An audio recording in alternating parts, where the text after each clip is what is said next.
Would you please turn off cell phones to avoid distractions during the next hour and a half? For our Pledge of Allegiance this morning, I'd like to ask Forrest Buell, our new support analyst, to come forward, who's from the Information Technology Department, who's going to lead us in the pledge. Forrest? Thank you. I pledge allegiance to the flag of the United States of America and to the republic for which it stands, one nation, under God, indivisible, for liberty and justice for all. Forrest, well done. Thank you. Welcome. If you'd remain standing for the prayer, I'd like to ask Reverend Kevin Bedford, pastor of Progressive Baptist Church in Aurora, to come to the microphone to lead us in prayer. Pastor Kevin currently serves as the senior pastor. He is a retired Navy chaplain, serving our nation for 26 years and retiring at the rank of commander. A graduate of Union University with a BA, Memphis Theological Seminary with a Master's in Divinity, and Eastern Connecticut State University with a Master's of Science. He's married to his high school sweetheart, who is with us this morning. Letty, thank you very much for coming. They have two children, Kevin Jr. and Brittany, and Pastor Kevin was invited today during Black History Month by Angie Thomas. Thank you very much. Pastor? As people of faith and hope and goodwill, please join me in common words of prayer. Let us pray. Almighty God, we ask and we thank you for this another day. We ask your presence and your guidance as we, this body, manage the affairs of our county. Lord, give us clarity of vision, wisdom required to give our people quality government services. I ask your blessings upon everyone gathered here today. Thank you for this community. Thank you for all that keep us safe. Help them and help us to always perform our duties faithfully and without partiality. As we address today's business, give us your spirit of unity. In your holy name we pray. Amen. Amen. Thank you, Pastor.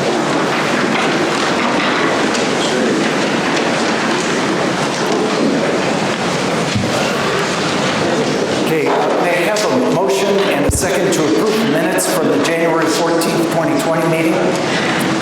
So moved by Mr. Frost, second by Dr. Iqbal. Are there any adjustments or comments? Mr. Sanchez. Thank you, Mr. Chairman. For Resolution 20-26, it just had me as an aye vote, and I would like to have it switched to a nay. Sorry? For the minutes or something? Okay, for the minutes. Yeah, for Could you repeat? Resolution 20-26. Okay. And 27. They're the two Long Meadow votes, and I was listed as a yes vote, so I wanted to switch it. Yeah, thank you. Thank you very much. We'll correct the record. Thank you, Mrs. Sanchez. Any other comments or questions? Seeing none, all those in favor of approving the minutes, say aye. Aye. Those opposed, say nay. The ayes have it. Okay, speakers today, we have agenda and non-agenda items. As I mentioned at each meeting, at this point, it's a matter of protocol. Individuals who have registered to speak on agenda items prior to 8:30 this morning are allowed 5 minutes to address the board.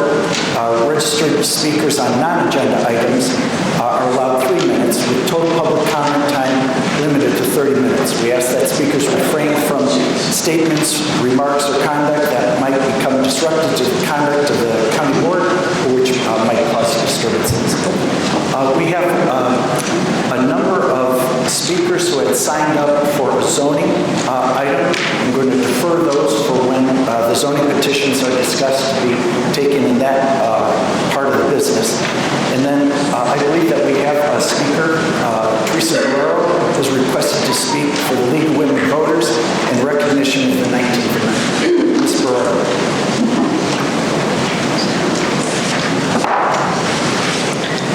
Hello, everyone. I'm Teresa Barrero. I live at 795 Bluebonnet Court in Aurora, Illinois. And I'd like to read a resolution that went through our legislative committee but was, I'm sure, mistakenly taken off of the agenda for today. This resolution, I'm so sorry.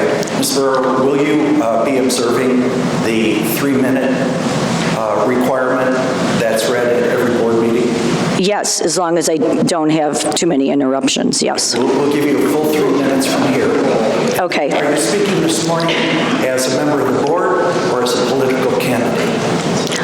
I'm speaking as a citizen, a female voter in Kane County. Okay. Thank you very much. Ms. Burrow. This resolution is declaring the 100th anniversary of the League of Women Voters. Whereas on February 14th, 1920, the League of Women Voters was formed at the Congress Hotel in Chicago, Illinois, and whereas the League was formed 6 months prior to, but in anticipation of ratification of the 19th Amendment, giving women the right to vote in the United States. And whereas the League was a political experiment designed to help 20 million women carry out their new responsibilities as voters by educating them about issues, and whereas from the beginning the League determined that it would be nonpartisan, neither supporting nor opposing any political party or individual candidate, and whereas the League continues today as a nonpartisan political organization that encourages informed and active participation in government, works to increase understanding of major public policy issues, and influences public policy through education and advocacy. And whereas today the League is composed of members in over 700 local, county, and state leagues in all 50 states, plus the District of Columbia, the Virgin Islands, and Hong Kong. And whereas among those state leagues in the League of Women Voters of Illinois that was incorporated on March 22nd, 1920, and in turn is composed of over 40 local leagues with almost 4,000 members. Among those local leagues in Illinois is the League of Women Voters of Central Kane County. And whereas members of the League first study and then take action on a broad range of issues after reaching consensus on positions, leagues at all levels, among other activities, register voters, educate voters by holding candidate forums, and publishing voter guides, publish public policy research, and hold meetings on key issues. And whereas the League is a civic organization that has fought since 1920 to improve government and engage everyone in the decisions that impact their lives, and the League will celebrate the 100th anniversary on February 14th, 2020. Now therefore be it resolved, declares February 14th, 2020 as a date to celebrate the League of Women Voters and its vision of a democracy where every person has the desire, the right, the knowledge, and the confidence to participate. It was our hope that this would be passed by the county board today, but unfortunately it was removed. I would ask personally, of all the elected females in this room stand, Republican and Democratic women, so we can be acknowledged for all our services. All the elected officials stand in this room.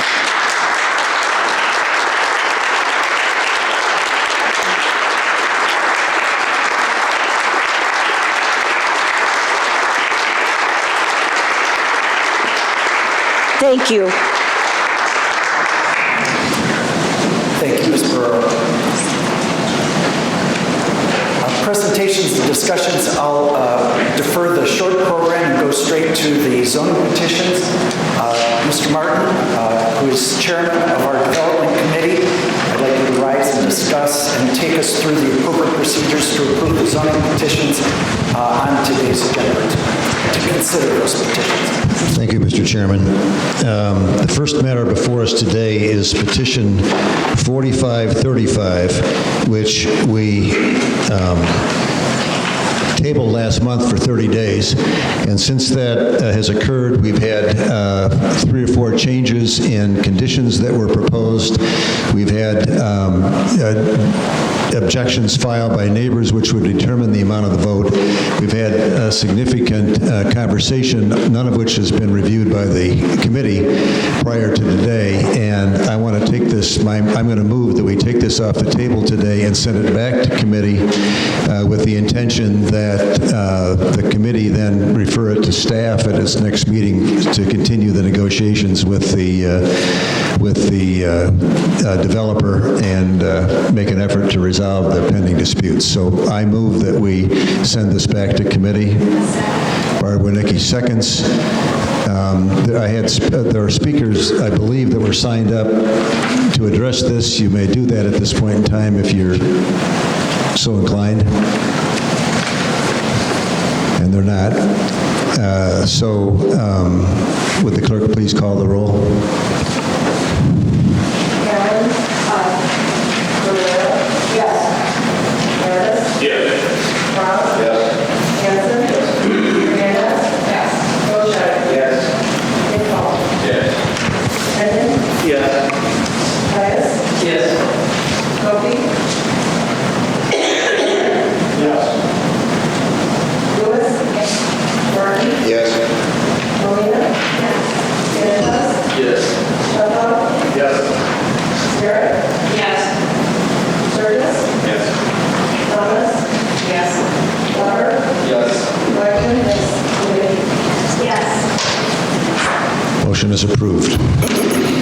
The next matter is petition 4536 regarding property commonly known as 38 West 654 Route 20 in Elgin Township. The petitioner is an LLC of that same name. The proposal is that we grant a special use in the B3 district for a paving company.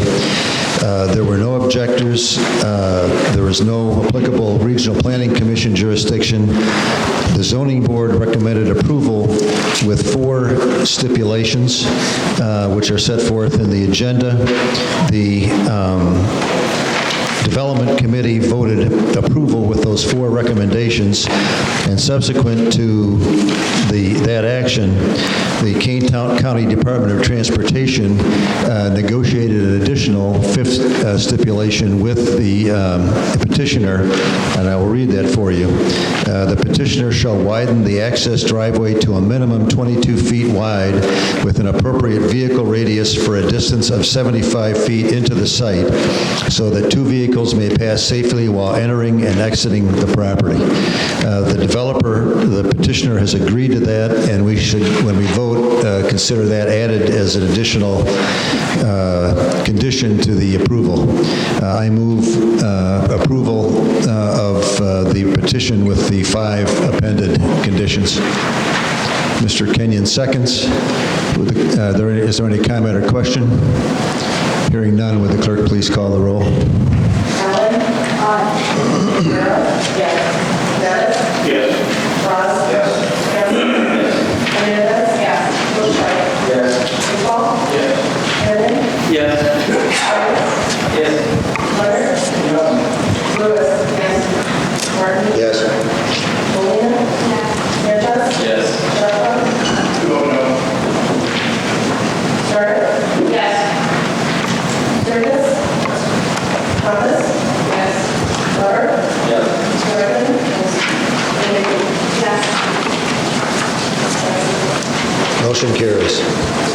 The third matter is petition 4537, filed by Daniel Imsey in Plato Township regarding property commonly known as 10 North 862 Muirhead Road in Plato Township. The proposal is that the portion of the property be rezoned from E1 District Estate Residential and E2 District Estate Residential to F Farming District on a central portion of the property with a 5-year interim special use for a wood processing and snow plowing business. The 2040 plan indicates this plans this to be rural residential property. Area property owners did object. There was no regional plan commission jurisdiction. However, the zoning board recommended denial of this petition, as did the development committee. And I should note that subsequent to the development committee's denial, we have additionally received an objection from the village of Camden Hills to the approval of this petition. So I am moving to approve and request a second. Dr. Rick Ball seconds. Is there any comment or question?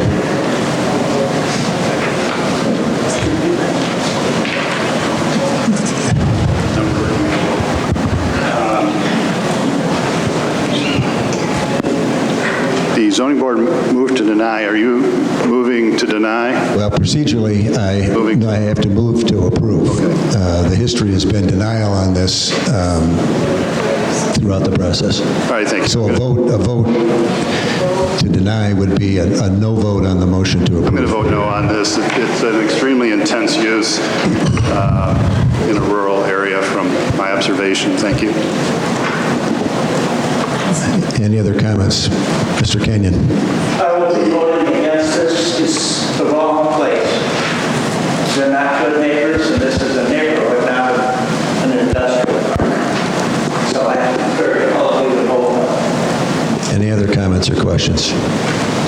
Hearing none, would the clerk please call the roll? Allen? No. Valero? No. Davis? No. Ross? No. Benson? No. Hernandez? No. Wilshire? No. Paul? No. Kane? No. Caius? No. Leonard? No. Lewis? I'm sorry. No. Martin? No. Molina? No. Sanchez? No. Chapo? No. Sarah? No. Sturgis? No. Thomas? No. Lauer? No. Wyman? No. And Wodecki? No. Motion carries. The petition is denied. Excuse me, the motion failed. Excuse me, petition is denied. The last matter before us is petition 4539 in Burlington Township. It's filed by Dennis Mascolo and others. It's regarding property commonly known as 46 West 901 Illithorpe Road in Burlington Township. The proposed rezoning is from F District Farming to F1 District Rural Residential. There were no objectors. There was no Regional Plan Commission jurisdiction. The Zoning Board voted to recommend approval, as did the Development Committee. I move approval and request a second. Mr. Leonard moves. Mr. Caius seconds. Do we have comments or questions? Hearing none, would the clerk please call the roll? Allen? Valero? Yes. Davis? Yes. Ross? Yes. Benson? Hernandez? Yes. Wilshire? Yes. Paul? Yes. Kane? Yes. Caius? Yes. Leonard? Lewis? Yes. Martin? Yes. Molina? Yes. Sanchez? Yes. Chapo? Yes. Sarah? Yes. Sturgis? Yes. Thomas? Yes. Lauer? Yes. Wyman? Yes. And Wodecki? Yes. Yes. Can I get clarification on the second? Just correct, you moved it? I moved it. Yeah. Mr. Leonard seconded. Okay. Motion carries. Mr. Chairman, that concludes zoning hearings today. Thank you very much, Mr. Martin. Resolutions and ordinances, would anyone like to remove an item from the consent agenda? Mr. Caius? Thank you, Mr. Chairman. I'd like to remove, under Human Services, page 3, 19-404. Under Transportation, number 20-51 and 20-52. Okay. Thank you. Are there others? Ms. Wilmeke? Thank you, Mr. Chairman. see. Mr. Roger, could you ask someone to... I'd like to remove 20-29. Okay, Ms. Wernicke, number 20-29.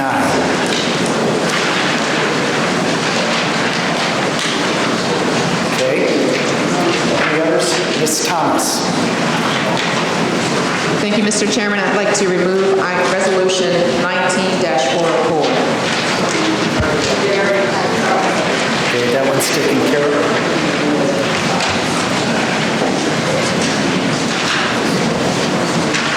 Okay, others?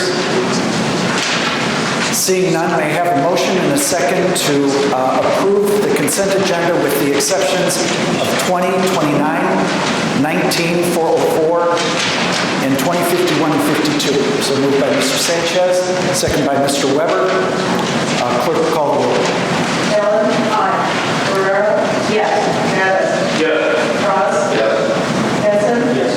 Hernandez? Yes. Butchlight? Yes. Paul? Yes. Kane? Yes. Price? Yes. Leonard? Yes. Lewis? Yes. Martin? Yes. Golder? Sanchez? Yes. Shuffle? Yes. Sarah? Yes. Davis? Yes. Thomas? Yes. Glover? Yes. Whiteman? Yes. Wade? Yes. The motion passes. Ms. Wernicke, would you like to rise and move number 2029? I'd be very happy to. This is endorsing the Leadership in Energy and Environment Design for Cities and Communities grant application. So moved by Ms. Wernicke, second by Mr. Sanchez. Ms. Wernicke. This resolution went through our Energy and Environment Committee and then moved to the Executive Committee last week. And on Friday, Jessica Milo, who worked so hard on this grant, had called me and said, we've already been awarded this grant. So I would really like to recognize Jody Wellman and Jessica Milo. They both did a fantastic job.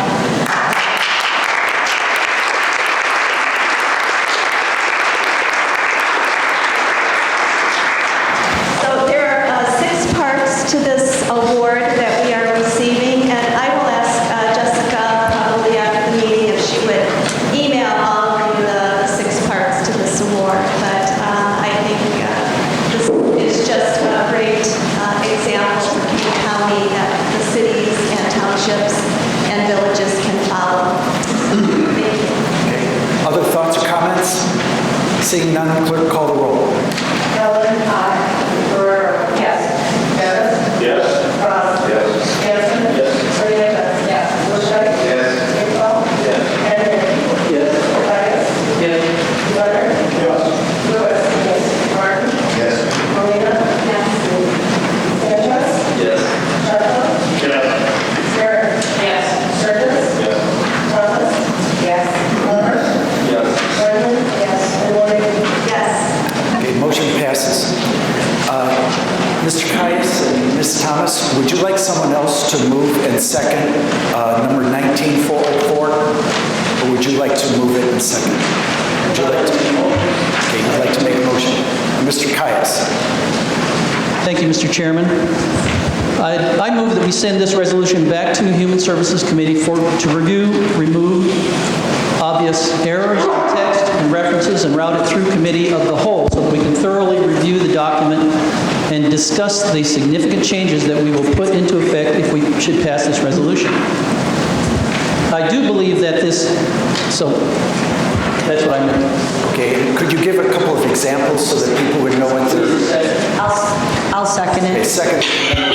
So seconded by Ms. Barrero, Mr. Caius, a couple of examples of... Certainly, Mr. Chairman, thank you. For example, references to I do believe that the changes to this document, some of them are well overdue. For example, references to the chairman, changed to chairperson or just chair, will bring the code into the 21st century, as we see today the contribution to women in government and service. For example, references to chairman changed to chairperson or just chair. So I have concerns about the... Okay. Say, those are what you're for or against. However, I have concerns about the obvious oversights changing man to person on page 139, section 9C. So I have concerns about obvious oversights changing the man to person on page 39, section 19C, on page 140, section 20J, and on page 141, section G, on section 20J, and on page 141, section G8, this is in your agenda packet, indicate that this has not been thoroughly reviewed or spell checked. I'm not a good speaker either, but I am not by nature a very good editor and quickly found those. I suspect there may be more. Additionally, a few phrases and sentences are not clear in their meaning. For example, page 137, section 2-47B5, to avoid personalities remains ambiguous to me. I don't understand what that means. I think it needs to be hammered out. Do we exclude all references to personality in all of the things that we do? Do we not comment on a person's sense of humor, whether good or bad? Or a pleasant demeanor or competent work ethic when presenting an award? And on page 138, that same section, B15, has a reference to cell phone use. Disruptions from audible cell phone ringing or use does seem to be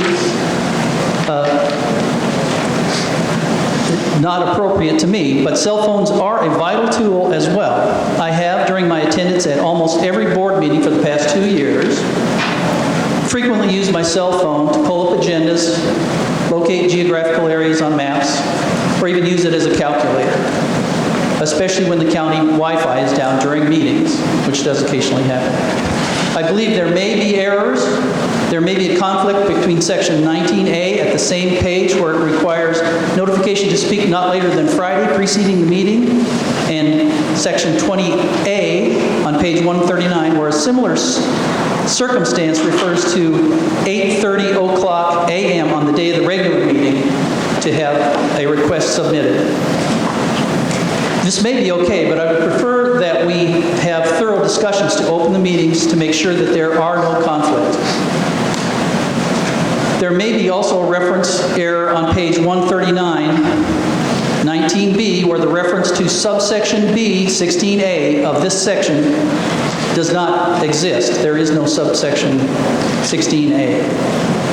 Maybe it exists somewhere else in the document, and I'm not aware of it because not the entire document was printed out, but this should be clarified. And finally, changes. I believe that changes in the timing required for posting of the agenda may have a big effect on how we are able to do our jobs. Our constituents may be able to adequately prepare, and our constituents, how they may be able to prepare adequately for our meetings. Section 140, page 140, section C1 and 3 reduces the time required to 48 hours, which allows scant time to review, say, our agenda today, which is 215 pages. And section 3 also refers to printed and mailed first class, not less than 48 hours prior to such meetings. Certainly, if we are to print them and send them first class 48 hours prior to the meeting, they'll probably get there sometime this afternoon. This would hardly allow for the delivery of the agenda before the meeting is held. And just for completeness, section 48, 2-48G8 on page 140 also refers to the 48-hour limitation. So in both the board and the standing committees. Because of these items and possibly other items that I have not seen that are potentially important that we as a board may wish to implement in this important resolution/ordinance, I think we should send it back to Human Services Committee and reroute it through the Committee of the Whole, which it was not taken. I think maybe most people haven't heard about it, or half the board hasn't heard about it until today in committee, for thorough discussion of these changes. Okay, Mr. Kane.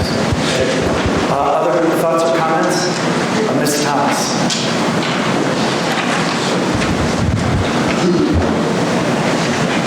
Mr. Chairman. I agree with Mr. Caius, but I would first like to say thank you to our colleague, Mr. Surgis, who I know has spent many hours and has put a lot of effort into updating the code.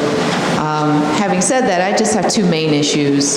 The first is with the requirement of 2/3 vote to get an item on an agenda, committee agenda. You know, the board is working very well together.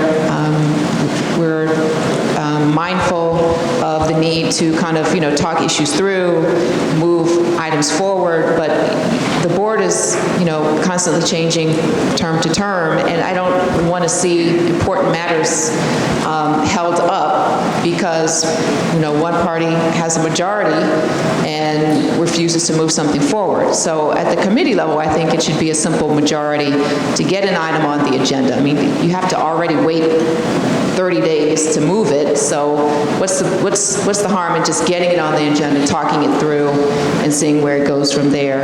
And then my other concern is with the updates don't address the matter of moving items that are approved in committee to the committee of the whole or the full county board. We've had a number of instances recently, more recently, with a committee passing a resolution and then we don't see it in the agenda packet at committee, at the full committee.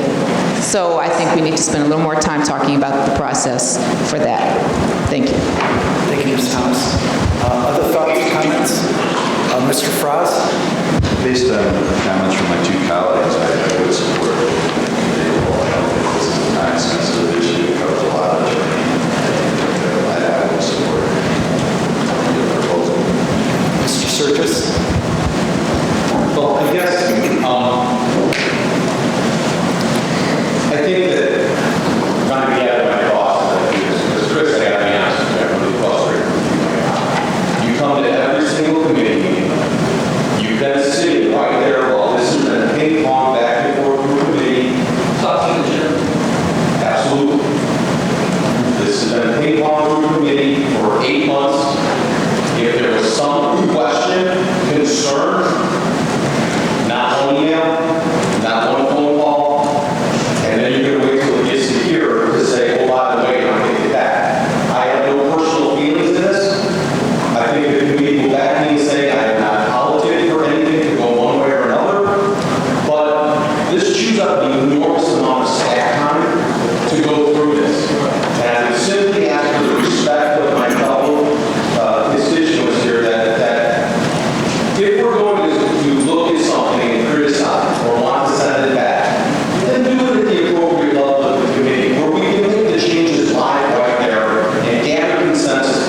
concerned about that. When you have something go through a committee and the committee does work hard on something and then it just disappears. I know that there's reasons for that, but I still feel there are personality reasons. It doesn't really pertain to government. And going forward, I think that's something that we all need to think about. Thank you. Thank you, Ms. Burrow. Other comments? Mr. Caius? Just as an aside, I did call the chairman of the committee, and we began to discuss it. He said he'd call me back, but I didn't get a call back. And I'm realizing by speaking this, how bad it sounds. I didn't really intend it to sound that bad. Maybe just be standing in front of a crowd makes it bad. But I apologize for that. Nothing personal. Hello, brother. I apologize. Okay, I think that's the discussion on this item. We have a motion and a second to take this back to committee. Clerk, call the roll. Allen, aye. Guerrero? Yes. Pettis? No. Frost? Hanson? Yes. Hernandez? Yes. Bochet? Yes. Maycall? Yes. Kenyon? Yes. Caius? Yes. Leonard? Yes. Lewis? No. Martin? Yes. Molina? Yes. Canavas? Yes. Sheffield? Yes. Sarah? Yes. Curtis? No. Thomas? Yes. Weber? Yes. Bregman? Yes. Leahy? Yes. Passes.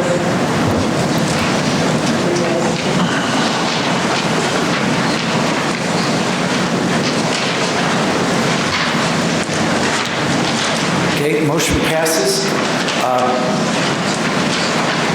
On item 2051 and 2052, let's take these together.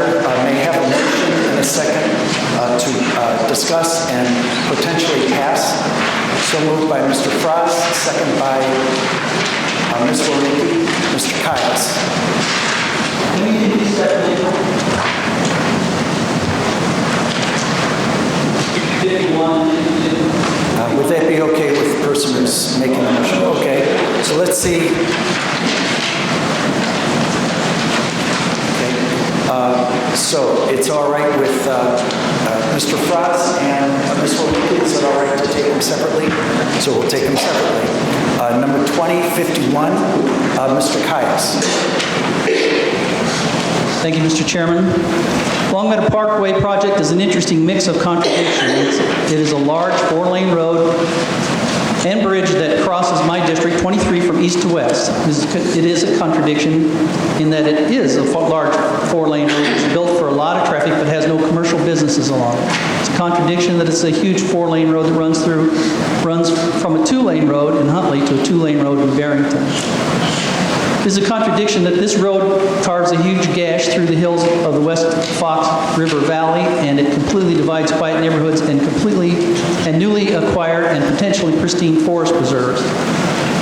The largest single forest preserve in Kane County, as I believe. It's a contradiction that despite an overwhelming vote by residents in opposition to a bridge of this size and scope, it was built anyway. I am here to remind my fellow board members, I'm going to remind you that by passing this resolution, you are subjecting the residents of the northernmost part of this county, including Algonquin, Carpentersville, and the Dundees, to pay an extra tax, user fee if you like, for the use of this Kane County Department of Transportation Bridge, which they have to access each side of their own villages. I remind you that no other minor roadway, county road, or city street in the state currently has such a toll. I will also remind you again that those Kane County residents overwhelmingly voted in opposition to such a huge bridge or toll. While I thank the KDOT staff, Kane County Department of Transportation staff, for attempting to reduce the toll, I will remind you that even at the lowest rate of $200 a month, if I chose to enroll, I and my neighbors in the northern Kane County would be required to pay an extra $4,000 over the next 20 years to use the bridge, and an additional $4,000 the following 20 years because we've included the maintenance of the bridge in that. In no other area of the county are residents saddled with an $8,000 burden to pay for their own neighborhood county bridge over the Fox River. So I suppose the worst thing maybe of all is that with the burden, you saddle us with a burden for the next 4 decades, and as currently planned, unless I live to be 108 years old, I will never see the end of the toll on this project.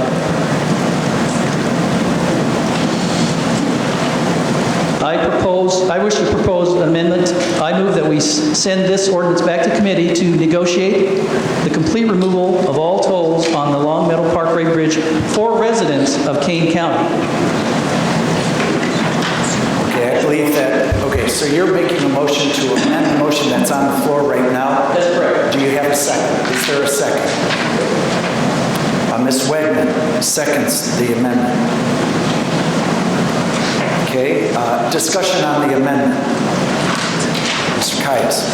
My neighbors in northern Kane County are already paying for our taxes for the construction and are already paying our taxes for maintenance of all other KDOT bridges over the Fox River. I believe this is unfair. It is unfair to ask them to pay again for the construction and maintenance of this bridge. Thank you. Mr. Caius. Comments? Ms. Sterritt. I apologize, Chairperson. I'm just asking for a clarification. Is this 20-51 or 20-52? 51. So I was asking which one he was referring to, but I wanted to make sure clarification. Thank you, sir. You're talking about 52? And Chairperson, which one are we talking about right now? Well, we were on 51 before we took a detour. Okay. That's all I'm asking is clarification. Thank you. Okay, so Mr. Caius, you've made a motion. Would you like to withdraw your amendment? Yeah, I'll withdraw my amendment. Okay, so you withdraw your amendment. Do you, Ms. Wegman, do you withdraw your seconding the amendment? Okay, so that's off the table now. So now we'll go back to any comments on number 2051, which is what we were talking about. Mr. Caius. Well, I pretty much said it all. The first part there, I apologize for getting that back. The point being that I will remind you that 8,000 of my constituents voted against this bridge, and that I will be voting against the 20-51 approving an intergovernmental agreement on phase 3 construction. Thank you. So we have the motion on the floor right now is to discuss and potentially approve number 2051. It was moved by Mr. Frost. It was seconded by Ms. Wilnicki. Further discussion. Mr. Frost. So I've got a little convoluted there, but I would just like to remind some historical background on this project. The discussion of the northern river crossing goes back well over 20 years. And very early in the process, the county received 7 resolutions from various communities in the northern part of the county asking us to build this bridge to do it on this route. We agreed to do it. We accumulated over $140 million in funding. The bridge is actually almost complete. There's a bridge across the river right now. We got miles of right-of-way completed. We're actually down to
section C2, again, our last section. The state, since the executive committee, the state changed the numbers somewhat and reduced their portion by $4 million, but it is anticipated that it will get that money back in some shape or form. We also have excess money from completed sections that we can apply there. So this change, I just want to make the committee aware of it, it's a good change since executive, but that change will not affect the money that did commencement of construction. So just clarification on what you shared with the board here. Resolution 2051 is the board members will be voting on accepting $16 to $20 million, depending on what the final decisions are from the state of Illinois. Is that the nature? In round numbers, it's a $22 million worth of contingency. It was actually about 36% state, so we're probably talking about originally $8 million, and it's down to 4. So we hope to reassert that money. No concern about the project. It's still moving forward. Right. But the resolution that you're moved and Ms. Wernicke has seconded is to accept $18 to $22 million of state funding for this bridge. So just clarification, so as you vote on it, it's accepting $18 to $22 million of state funding for a local project. Thank you for clarifying that, Mr. President. Other comments, questions? Seeing none, the clerk will call the roll. Howard, aye. Guerrero? Yes. Davis? Yes. Frost? Yes. Gibson? Yes. Hernandez? Yes. Butcher? Yes. Nicole? Yes. Kane? Yes. Price? No. Leonard? Yes. Lewis? Yes. Martin? Yes. Molina? Yes. Sanchez? No. Shuffle? Yes. Garrett? Yes. Surtis? Yes. Thomas? Yes. Weber? Yes. Brennan? Yes. Williams? Yes. Passes 2 nays. Okay, motion passes. Number 2052, may I have a motion to discuss and potentially pass number 2052? So moved by Mr. Frost, second by Ms. Wernicke and Mr. Caius. I apologize for that. So I would like to reinstitute you heard what I had to say, I won't repeat it. I would move that we send this ordinance back to committee to negotiate complete removal of tolls on the Long Meadow Parkway Bridge for residents of Kane County. Okay, there's a motion to amend the motion on the table on 2052. Is there a second? Ms. Wegman seconds the amendment. Any discussion on the amendment? Ms. Sterling. Thank you, Chairperson. I have no problems with that, but my question, I don't know if it's to Mr. Frost, if maybe you could let us know, is there a way to do that so that Kane County residents would not have to pay? I mean, what it sounds like to me is, like we have a toll tag when we're on the toll, that would allow us to go through, but I didn't know the cost and that type of thing, but I do understand the concept of what Mr. Caius is saying. I just wanted to ask you for more clarification, please. That would be a drastic departure from what the staff and the committees and this board has supported since the mid-2000s. This, again, I mentioned that this was a right-of-way project extends from the Cook County line at Route 62 all the way across the river. So, and it's the fact that it's walking distance from the north county line of Kane County. Again, going back to the mid-2000s, the direction from this board was to look at the toll and not look at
So it's just hard to go for 20 years in a fairly straight direction, clear direction, now take it into So I would advise against it, I would advise the ask the committee to approve this.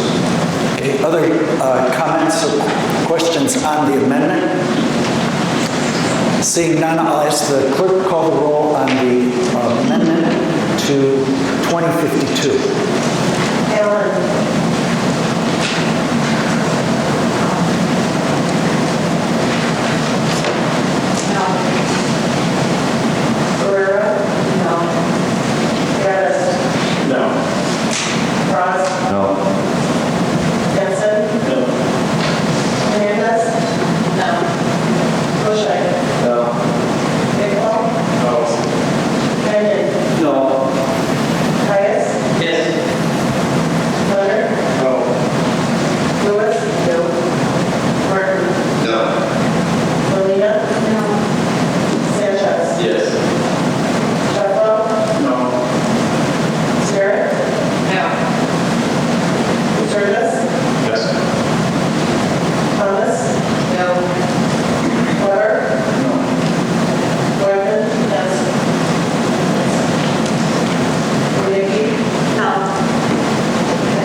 Yes.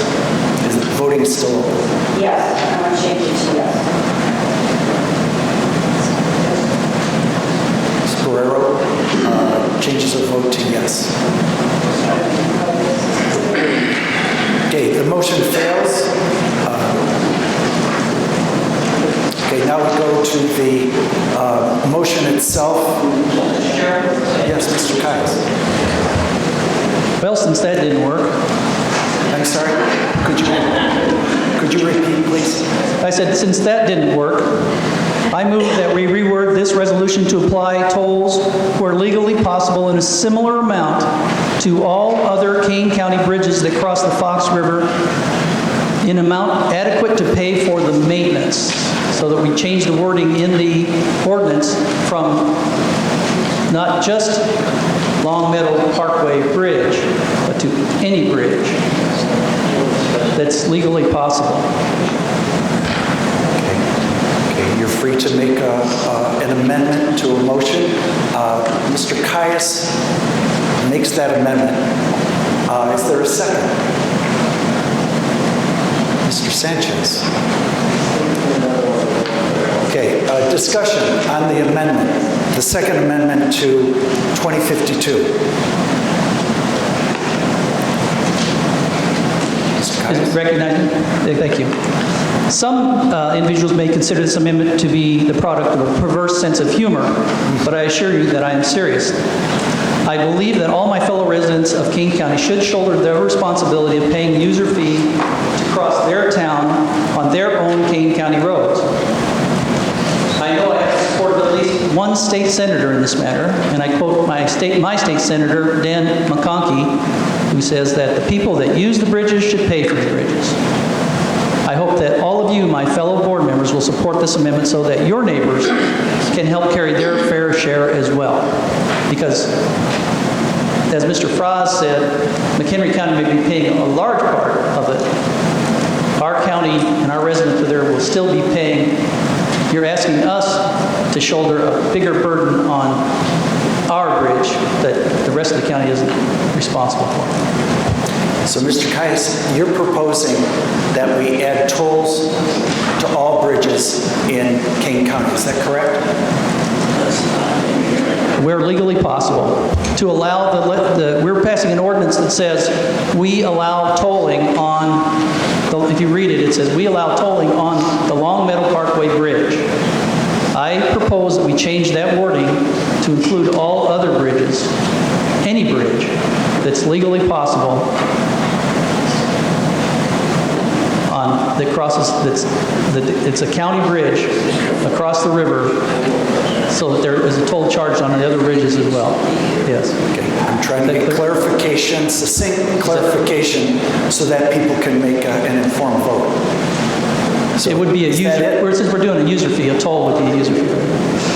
Clarification of your amendment is tolls on all county bridges in Kane County, correct? That's correct. Okay. Or legally possible. Okay, thank you, Mr. Caius. Other comments or questions on adding tolls to all the bridges, county bridges in Kane County? Mr. Frost. I heard two different things. I heard all bridges in Kane County, and I heard all bridges across the Fox River. So across the Fox River, we're talking about Kane County or home bridges and Stearns and Bacon, both located pretty much in the central portion of the county. So again, bridges that are a lot of paid for. To do what you're talking about would require putting tolling facilities, building tolling facilities at all those bridges. So I appreciate the political statement of this is pretty big. So I assume we should all vote on this as soon as possible. Any other comments or questions? Okay.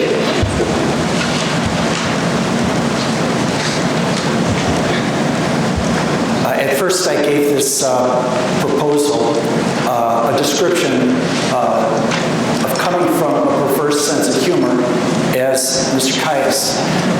Now, with it being made a second time more serious, I consider it sinister to the interests of the Kane County citizens. I object. Mr. Chairman, point of order, Mr. Chairman. Point of order, you're supposed to conduct the meeting and not comment. This is our meeting, you're conducting it. Thank you, Mr. Chairman. In case of a point of order. Mr. Caius, you haven't been recognized. In case of a tie, the chairman has the right to vote. Let me say that in this case, that if it does come to a tie, I won't only vote no, I'll vote hell no. Just want to inform the board in my proper role. And I'm entitled to an opinion in these meetings, Mr. Caius. I have not recognized you, Mr. Caius. I'm standing to be recognized, Mr. Chairman. All right, Mr. Caius. I think that referring to anyone as sinister is a personal insult, sir. Fine. I certainly would like to take your viewpoint into, I'd like to acknowledge your input. However, the use of a personal, like personalities in the board as sinister is inappropriate, sir. Thank you for your comment. Let's move on with, are there any other comments? The clerk will call the roll. This is the amendment. On the amendment for the tolls. Yes, thank you. So on the amendment. No. Guerrero? No. Gaddis? No. Frost? No. Hanson? No. Hernandez? No. Boucher? No. McCall? Kane? No. Caius? Yes. Blair? No. Lewis? No. Burton? No. Molina? No. Sanchez? Yes. Shuffle? No. Scarlett? No. Curtis? No. Thomas? No. Weber? No. Bregman? No. Williams? No. Dale? The motion fails. Now we're back to, that's amendment number 2 fails. Now we're back to the motion by Mr. Frost, second by Ms. Wilnicki, to discuss and potentially pass number 2052. Are there any further comments? Mr. Frost? Yeah, just some background on this. You heard my history of the tolling operation. This resolution simply establishes the Long Meadow Parkway as a toll bridge. That's required under the state's County Toll Bridges Act. By doing this would give staff the direction and support to move forward with discussions that are ongoing at this time with the Tollway Authority to establish the IPAS and order equipment for design and installation on the toll facilities. So they need that direction at this time to keep moving forward in what has been directed for the last 20 plus years. Okay, it's been moved and seconded. Ms. Allen? Just for clarification,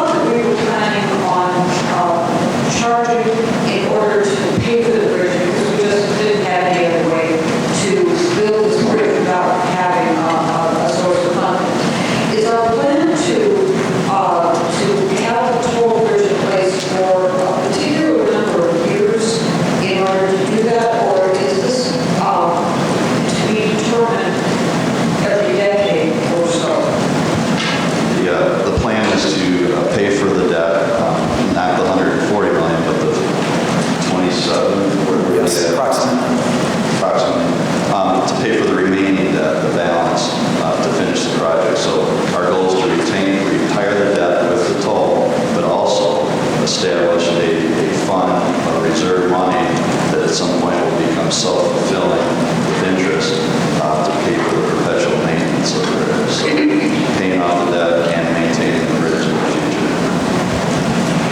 Okay, other questions or comments? Seeing none, the clerk call the roll. Howard. Aye. Guerrero.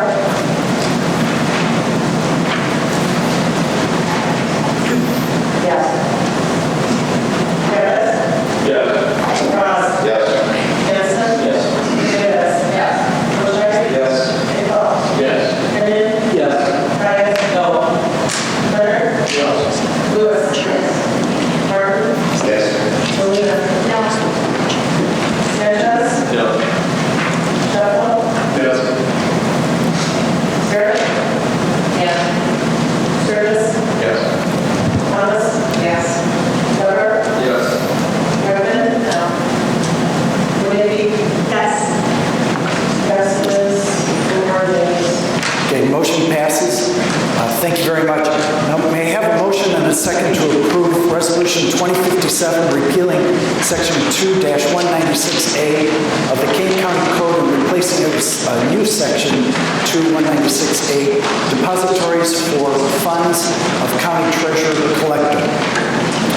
So moved by Mr. Kenyon, second by Mr. Frost. Any thoughts or questions? If not, clerk call the roll. Howard. Aye. Guerrero. Yes. Davis. Yes. Ross. Yes. Hanson. Yes. Hernandez. Yes. Bojai. April. Yes. Bennett. Yes. Caius. Yes. Turner. Lewis. Yes. Martin. Yes. Molina. Yes. Sanchez. Yes. Shuffle. Yes. Garrett. Yes. Sturgis. Yes. Thomas. Yes. Weber. Yes. Griffin. Yes. Maybe. Yes. Passes.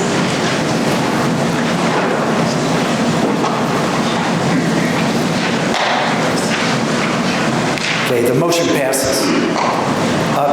On appointments, may I have a motion and a second to approve the reappointments and new appointments to Kane County Health Advisory Committee, the Regional Planning Commission, the Community Development Commission, and the Kane Elgin Home Commission. Motion is made by Ms. Allen, second by Mr. Sanchez. Any discussion? Advisory Committee Board new appointment is Edward Hunter. Planning Commission is Christina Augustin and Robert Palmer. And then we attached a list of the appointments to the Community Development Commission and Kane Elgin Home Commission. So, let's see, did I get a motion? Yes, I had a motion. And who's second? Mr. Sanchez, okay. I just have a question. On the Regional Plan Commission, that's Palmer and not Palmer? Sorry? On the Regional Plan Commission, that is Palmer and not Palmer. I just was wondering if it was a typographical error. Is Scott or Mark? That should be Palmer. Okay, thank you. Okay. Other thoughts or comments? Seeing none, clerk call the roll. Oh, excuse me, please. Ms. Thomas. Thank you. At one time, I think we were receiving, if not resumes, maybe bios, if not in writing, verbal kind of descriptions of qualifications and background. And I know that these people are vetted by you and whoever the department head is. But I think just for the sake of transparency for, residents, it might be helpful to have information on who's joining these boards and commissions. And so the revisions to the code that we were talking about earlier, maybe that needs to be addressed as well. Okay, thank you, Ms. Thomas. Okay, any other thoughts or comments? Seeing none, clerk call the roll. Howard. Aye. Guerrero. Yes. Davis. Yes. Ross. Yes. Hanson. Yes. Hernandez. Yes. Bojai. Yes. April. Yes. Henry. Yes. Caius. Yes. Turner.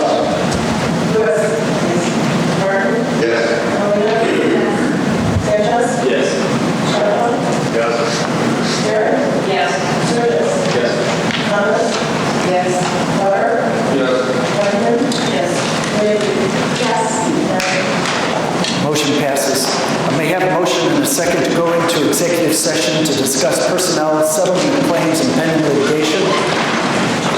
So moved by Ms. O'Leary, second by Mr. Shufflo. All those in favor say aye. Those opposed, nay. Ayes have it. The outcome of this case. Okay, I'm going to ask the state's attorney to address whether an amendment as far-reaching as that, whether it's supported or not supported, if that amendment can be voted on by this board. So if there's a second, we'll look at the resolution, and if it passes, we'll look at it. But the decision to investigate normally would go through, in this scenario, maybe the sheriff's office. They would conduct an investigation, and then they would normally forward an investigation to us, to the state's attorney's office, for the review of that investigation. Thank you, Mr. McMahon. So let's see, we have a motion by Dr. Iqbal. Is there a second? Seeing none, Ms. Sterrett seconds the motion. Any discussion? Dr. Iqbal? Well, I've been here for 15 months. Number one, we didn't hear about this case. At the very last minute, we were told that we have $400,000 that we have to pay. And I think it's unjustified to be informed at the very last minute. And I have to go pull up the appellate court decision of approval, and there has to be better communication. Other discussion on just the amendment? Okay, I'm not pointing finger at anybody, just the process. Okay. The second thing is, while this lawsuit was going on, the previous board members were given political contribution or some other form of payment. I was informed of one individual who received $1,000. Then I was told that another individual on the board at that time received another $1,000. And then I was told that a third individual connected with the board received it but returned the payment. And there may be more.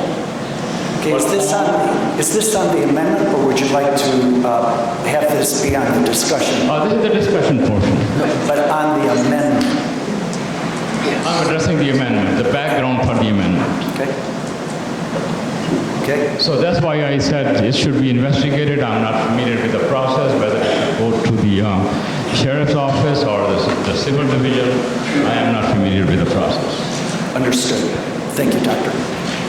Any other, on the amendment, which is to turn this back over, to have an offset and turn it over to an investigation? Casey? Mr. Frost? Yeah, I haven't taken any contributions. I understand your concern, but making contributions all the time. We want to hold the investigation, somebody that received a contribution. It's just an effort. And if I understand this right, the money flow is not really too manifest. It's returning according to the judge's direction that. No, it goes to the company. So anyways, I just think it's a real normal to go down.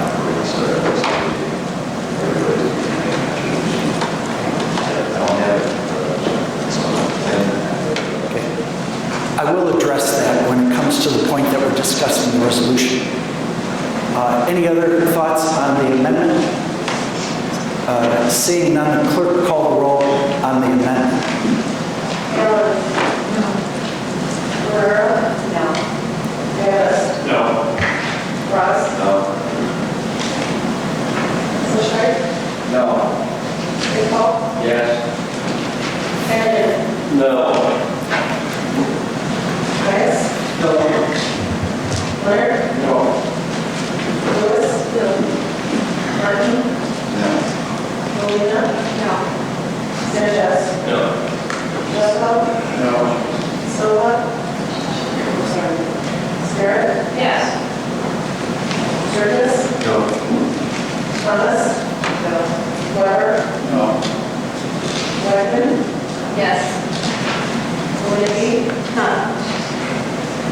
Fails. Okay, the motion fails. Now, we're back to the motion to discuss and approve, potentially approve, Resolution 2058. A further discussion. Okay, seeing none, I'd like to make a comment. I think that it's a legitimate curiosity and perhaps safeguarding to have the issue that Dr. Iqbal has raised. The idea, I understand what Mr. Frost had said earlier. I think that our constituents are interested in different motivations. I'm not saying that contributions do influence, but I think that there's enough press and ink spent on those topics that it merits the look that Dr. Iqbal's requesting. This idea that there are unnamed individuals is not how we do stuff here, okay? The number one person that Dr. Iqbal is referring to is Kurt Kozar. Okay, he received a contribution. He is not going to be a part of this vote. The second person who Dr. Iqbal is referring to is Barbara Hernandez. Barbara Hernandez is not present for this vote. The third person that Dr. Iqbal is referring to is me. I had received, when I first got here, I had received a $1,000 contribution from Comcast, and I returned it. When I was told, after I was told that there was pending litigation, long-term litigation, absolutely, it has no influence on the decision, but also the appearance. I wanted to make sure that there was no appearance that there would be any influence in the decision. In fact, on this motion, if it goes to a tie vote at 12-12, I will be voting no to award $410,000 to a cable company of taxpayer money. So here's my comment. You know, sometimes you're asked to convey a message through your vote. The vote becomes symbolic. We taxpayers pay millions of dollars every year for defense of our interests, and you know that I have questioned over the year the poor quality of civil division legal services that we've received. In my opinion, the mismanagement and loss of the Comcast case is another expensive example for this time, $410,000. Pat Pinelli told us several times that we had a strong case, and that was before we got a judge's decision that incorporation was the same thing as annexation, and with annexation, you get 5 years on the payout of those royalties or license fees. If they're equal, then the natural assumption is that with an incorporation, we should get the 5 years. Pat Pinelli handed the case back over to Joe Wolfus and the civil division. The rest is history, and it's a miserable loss. We do take a vote now. You can communicate your displeasure in 2 different areas. Mark, if you put up just 2 quick, big print slides. First of all, you are being asked now to make a decision of $410,000. Mark, are you pulling that up? Yes. Okay. To transfer $410,000 over time from county taxpayers to cable company Comcast. You're asked, at least symbolically, if not actually, follow the money. Whose team, whose side are you on? I would suggest that many of us come to this service because we're on county taxpayers' side. Next slide, please.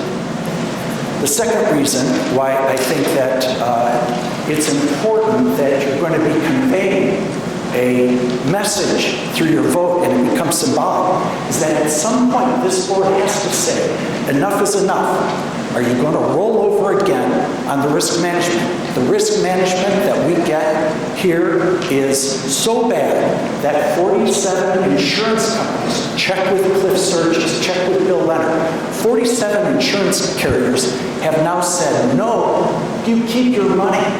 We don't want to insure you. that is a disaster. We are so fortunate that we covered our liabilities. So you ask yourself, when was the last time that the state's attorney's office fought an issue and won? I've been thinking about that for a month. I can't remember. So that's my point of view. Any other discussion? Ms. Sterry. Thank you, Mr. Chairperson, and thank you for your opinion on this as well, too. Each and every day, I think that all of us focus on the money that we are entrusted to use to the good for our taxpayers. And I don't think that there's anyone here in this room that wants to use more money or to not use it wisely and not be good stewards of money for our taxpayers. I know in my district alone, I know we need, we need a break. My goodness, taxes keep going up all the time. And in our areas, we have that all the time. We don't want that. I understand that. I've always been very proud of the fact that we've gone with not voting to increase taxes, and I've never done that, and I'm very proud of that. But this is a different issue. This is an issue that we're dealing with, that if we pay a judgment that has been handed down by, Mr. State's Attorney, is it 2 judges or 3 judges? It's actually 4 judges, so a trial court judge and then 3 appellate court judges. So we had 4 judges tell us that basically if we can put this together, this amount of money, it's a lot less than what we would have to be paying, and it would all be due all at the same time, Mr. State's Attorney? Right, so if you vote against the settlement, then it's due all at once and it accrues interest. They've agreed to waive interest. They've agreed to waive the interest, and how much would it be in total that we'd have to pay all at once? It exceeds $430,000. I don't have the exact amount today with interest calculated. Okay, and then I guess to our finance people as well, do we have that kind of money that we're going to be able to pay this, if this is what is the will of the board? Do we have that money, of our taxpayers' money, that we're going to be able to put that money down right now?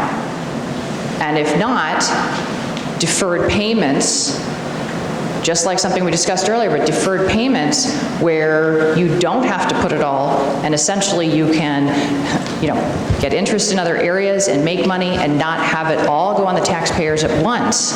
And maybe that is the plan. Maybe it is to have it all go on the taxpayers at once. I'm not sure. But my point is that we've been told by 4 judges, and I'm sorry, but I'm not a judge, and I don't know anyone here who is, but if we've lost to them 4 times, whether we feel that our representation has been good or not, I think that we've been told. So I just wanted to clarify that issue, that it would be more that we'd have to pay now all at once rather than over a period of time. Thank you very much. Further discussion? Mr. O'Shea. Mr. Chairman, I'm going to vote yes on this motion. I don't want to challenge the way that the chairman presented the issues today. I have fairly strong disagreements with both slides there, the innuendos that were made. But the issue before the board today is whether we approve the payment of the negotiated settlement of the judgment that's been entered against us. This isn't a discretionary decision or a discretionary payment. Do we keep the money and give it back to Comcast? Do we save money for the taxpayers? That decision has already been made. We have to pay this money. Comcast can take a garnishment summons and walk into Dave Rickert's office right now and say, pay me $410,000, and he would have to do that. This proposal defers the payment over a period of time. It's a finite dollar amount that we owe, and it is in our best interest to settle this in a structured way over time to avoid interest and the impact that it would have on the budget. So I would urge everyone to vote in favor of the resolution. Thank you, Mr. O'Shea. Mr. Frost. I just have a question, Joe, or your staff, as far as the money flow. I just want to understand the money flow from start to finish. So Comcast paid Kane County franchise fees. Correct. The judge is saying they should have gone instead to Kane. Correct, that we were no longer entitled to receive those franchise fees after Campton Hills became incorporated. So if we vote yes on this today, we will pay back that money to Comcast. But then does Comcast send that to Camden because they should have originally received it? Not the full amount. There are separate issues between Comcast and Camden that they're related, but it's not a one-for-one transfer, if that's what your question is. It's not a one-for-one. Where the return money will end up. So Comcast has paid some franchise fees to Campton Hills already, so it's not like the full $410,000 goes from the county to Comcast to Campton. What both the trial court judge and the appellate court judges said was that we were no longer entitled to receive those franchise fees after a certain date. We now have to pay those back. By the way, the amount, following the question of where's the money flow, would flow from the Kane County taxpayers to Comcast. In the end, Campton Hills, I believe from documents I've looked at, $160,000. So Comcast is net between whatever it is, $410,000, $430,000, and $160,000. Also, everybody in this room understands accrual accounting. So once this vote is taken, whether it's over time or cash payments, it's not cash accounting. This is an obligation and a liability, as the state's attorney had said, of the full $410,000, which is another thing that's paid. But by accrual accounting, the liability is established. Any other thoughts? Ms. Allen? When I first came on the board, the big item was the leaching growth of the judicial center. When the board, I guess, decided to build that building, they decided to put on a certain kind of growth. I'm going to guess it's like all our decisions, we're looking for cost savings. And then, as luck would have it, the manufacturing process was such that the texture finish of the roof melted away in the rain, so then the underlying lead leached off the roof and down the building into our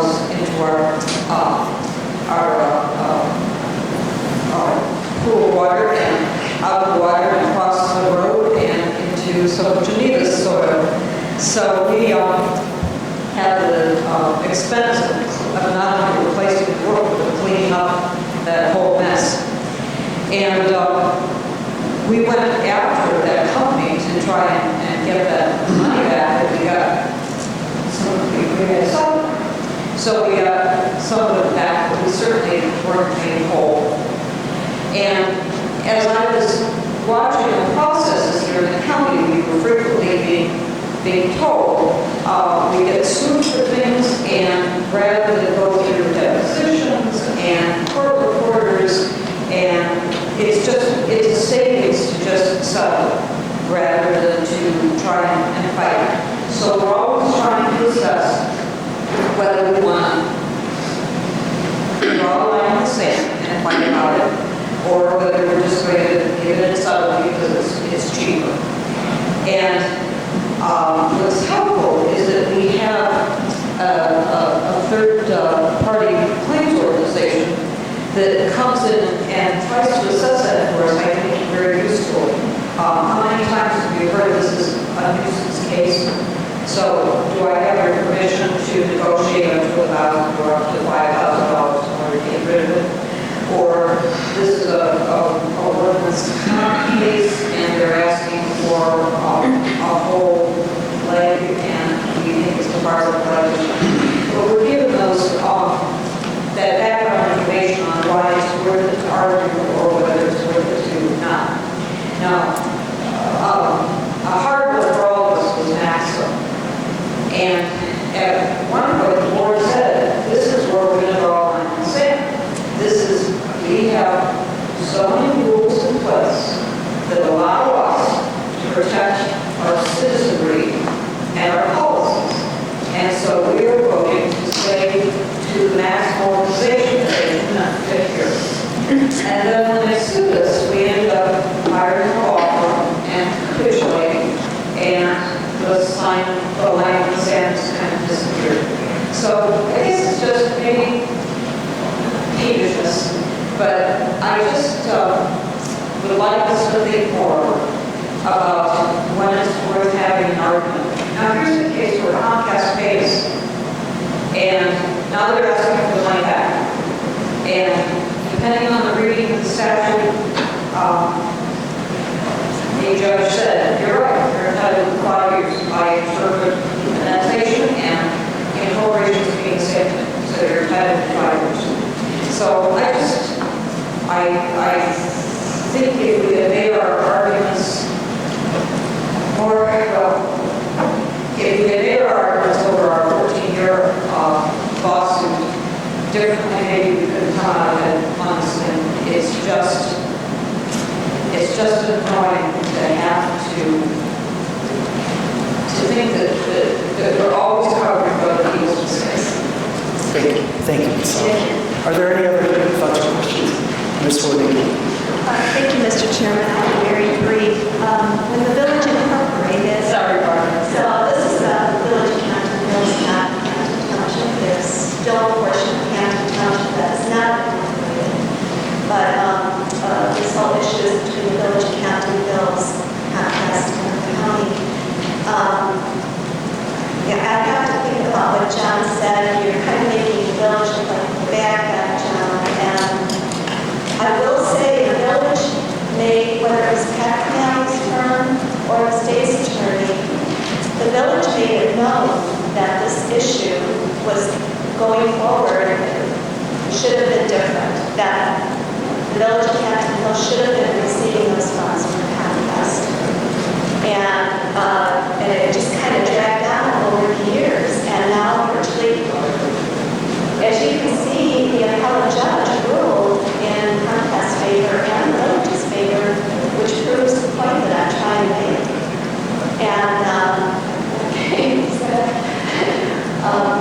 So what I'm doing is just trying to say, no, I'm not happy that we have to pay Comcast over $400,000. However, we can't put the entire thing on the village, and I don't want to be seen that way. It's not the village. We're making our payment to Comcast. It should be the office. Yes. Village tenant is going to the Kane. Yes. Mr. O'Shea, we raised this point in the discussion. Mr. O'Shea speaks to it. I just wanted to clarify that Ms. Wonicky interpreted my comments appropriately. Thank you. Ms. Thomas, you have your hand up. So my colleague, Mr. Iqbal, made a point about communication earlier, and I think we're in it. This is a situation where I'm not sure that there was clear communication. I don't know. I mean, this goes back many years, but were the lawyers aware? And this was just kind of an accounting problem that was never caught? Was it outside counsel's responsibility to catch this in the contract?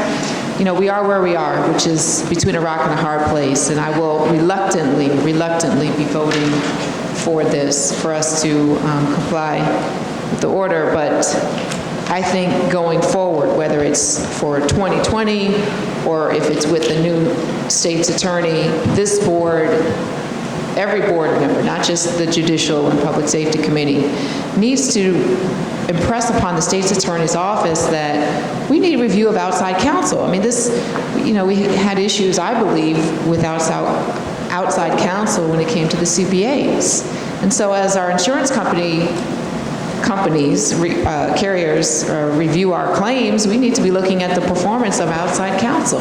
And so we can only do so much with respect to the state's attorney's office that has internal control, but we can certainly try to influence action. And so I implore us to do that. We have a motion and a second to authorize the payment settlement claim number 13L134. Any further discussion? Seeing none, clerk call the roll. No. Rivera? Yes. Dennis? Yes. Cross? Yes. O'Shea? Yes. Shuffle. No. Kane. Yes. Caius. Yes. Leonard. Yes. Lewis. Martin. Yes. Molina. Yes. Sanchez. Yes. Shuffle. Yes. Garrett. Yes. Sturgis. Yes. Thomas. Yes. Carter. No. Bregman. Yes. Moody. Yes. Passes. Okay, motion passes.